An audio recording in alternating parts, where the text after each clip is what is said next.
Logic, 49 countries का आज भी फर्स्ट रिलीजन बुद्धिज्म है। 49 कंट्रीज का, and they are developed nations, अच्छे खासे देश हैं, जो ऐसे नहीं कि बिल्कुल गरीब गुरबा और बेकार के देश हैं। ईस्टर्न साइड में चले जाइए तो आप 49 कंट्रीज बुद्धिज्म फॉलो कर रहे हो, जो आपके देश से पनपा। तो मेरे ख्याल से दो ही पॉइंट से आप लोगों के लिए समझने के लिए काफी है कि एक टाइम था जब आपका देश आपके द्वारा संचालित इक्वेलिटी के प्रिंसिपल में चल करके वर्ल्ड में लीडर था, मोर देन अमेरिका। अभी क्या है, उसके डिक्लाइन के बाद बुद्धिज्म के 2-2,500 साल बाद और कॉन्स्टिट्यूशन के आजादी के भी इतने साल बाद डिवीजन जो है जीवी और परजीवी में, जीवी के पास 5% वेल्थ एंड पावर आज है। इकोनॉमिक टाइम्स और सर्वेज भी कहते हैं टॉप 1% के पास 77% of the wealth of the country है।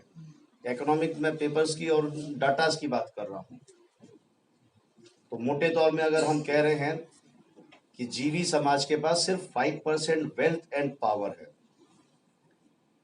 500 कंट्री के रिच पर्सन्स की लिस्ट बना लीजिए, इनकम टैक्स और कहीं से भी आपको मिल सकती है, सेल्स टैक्स और डिपार्टमेंट से।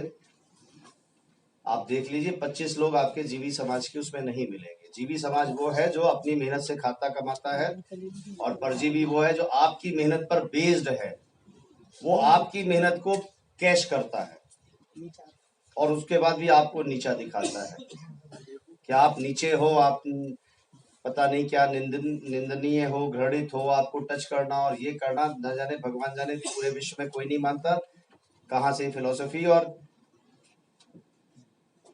बिल्कुल डिस्कार्ड करने की जरूरत है उसको। इसीलिए हम उनकी टर्मिनोलॉजी को भी नहीं हम यूज करते। जीवी परजीवी उनकी टर्मिनोलॉजी नहीं है।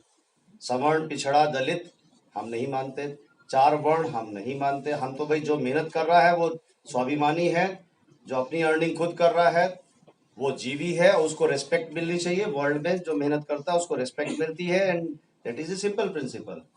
और जो डिपेंडेंट है और किसी और के एवज में मूर्ख बना के और छल कपट से षड्यंत्र से कुछ कर रहा है, दैट इज परजीवी।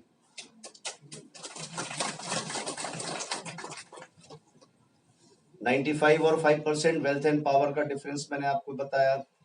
क्या बात थी कि लगातार बाहर से फॉरेन इन्वेडर्स अटैक करते हैं और कंट्री में घुस के 100-200 साल, 300 साल राज कर जाते हैं। कोई आरक्षण भी नहीं था तब तो। भाई कहीं ना कहीं जो उनकी एडमिनिस्ट्रेटिव एबिलिटीज हैं उसके अंदर खामियां हैं। They are not the best administrators. तो बिलीव इन योरसेल्फ, अपनी एबिलिटीज को, और ये बिल्कुल मन से हटा दीजिए कि हम कहीं से भी कोई दया के पात्र हैं। आप जीवी समाज हो, जीवी समाज स्वाभिमानी होता है और मेहनत करके खा रहा है। जो मेहनत नहीं करके खा रहा है, शर्माना उसको चाहिए, मुंह उसको छिपाना चाहिए। तो ये एक मैंने आपको हिस्टोरिकल कॉन्टेक्स्ट में आपको आपकी प्लेसिंग करके बताया कि who are you in the present context और in comparison to the historical context. अब आपको क्या करना चाहिए? अब आप टीचर्स और जिस रिस्पॉन्सिबल पोस्ट में आए हैं, यू आर लकी इनफ कि इतने टाइट कंडीशंस में भी आप लोगों को एक जॉब मिला है। एंड करना क्या चाहिए, जो ओरिएंटेशन की बात है, कई वक्ताओं ने बड़ा क्लियरली आपको मैसेज दिया है कि अपने आप को पहचानिए, यूनाइटेड रहिए।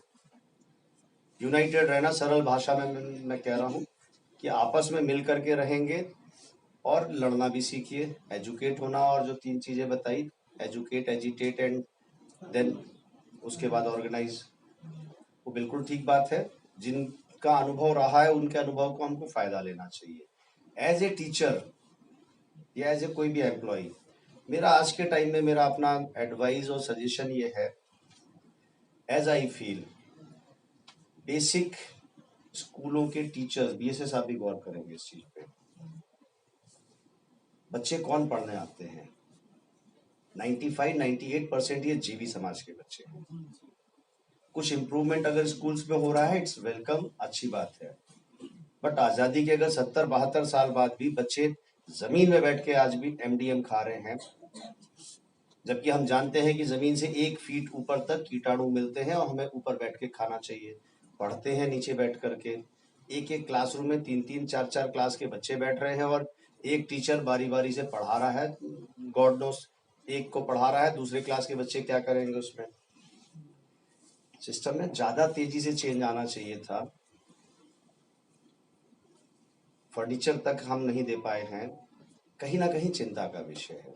तो आप लोगों से मेरी अपील ये है, ठीक है उसके बहुत सारे रीजंस हो सकते हैं, बजटरी प्रॉब्लम्स एंड कुछ हो, मैं उस पर पॉलिटिकल उसमें नहीं झांक रहा हूँ। As a